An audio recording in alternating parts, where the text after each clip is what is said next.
शादी हुई है उससे मुझे लग रहा है कि मैं एक रोलर कोस्टर पे सवार हूँ। कभी ऐसे मोड़ से गुजरता है कि सांस सूली पे अटक जाती है कि अब क्या होगा। पापा मैं कोई जालिम समाज नहीं हूँ। मैंने जो कुछ भी मेरा बच्चा भी पिस कर समाज नहीं है, मैंने जो कुछ भी किया वफा की खुशी की खातिर किया। मुझे आजाद कर दे। वैसे ही होगा वफा।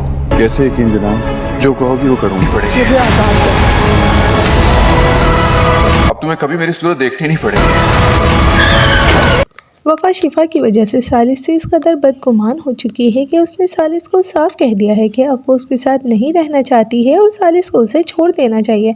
ये बात सुनकर सालिस को काफ़ी ज़्यादा दुख होता है और वो वफा से फिर भी कहता है कि वो ऐसा क्या करे कि जिसकी वजह से वफा सालिस पर यकीन कर ले और दोनों की ज़िंदगी फिर से पहले की तरह हो जाए। लेकिन वफा अब पैचअप करने के लिए ज़रा भी राज़ी नहीं है।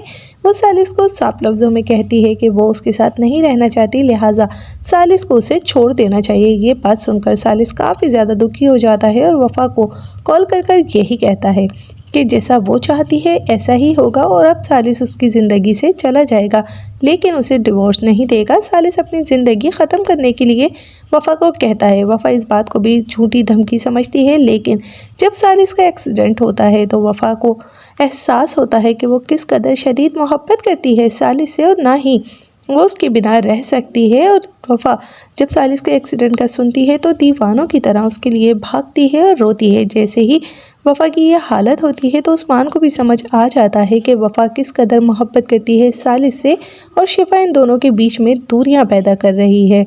जब सालिस की माँ कहती है उस्मान को कि तुम इस तरीके से ना करो, मेरे बच्चे की ज़िंदगी तबाह ना करो, तब वो भी उसे कहता है कि मैं भी अपनी बेटी और आपके बेटी की ज़िंदगी खुशियों से भरी हुई देखना चाहता हूँ, लेकिन मैं क्या करूँ कि मैं अपनी बेटी की मोहब्बत में मजबूर हूँ। सालिस जब ज़िंदगी और मौत की जंग लड़ रहा है तो सबको ही एहसास हो गया है कि वो सालिस और वफ़ा के साथ कितना गलत कर रहे हैं और दोनों एक दूसरे से मोहब्बत करते हैं।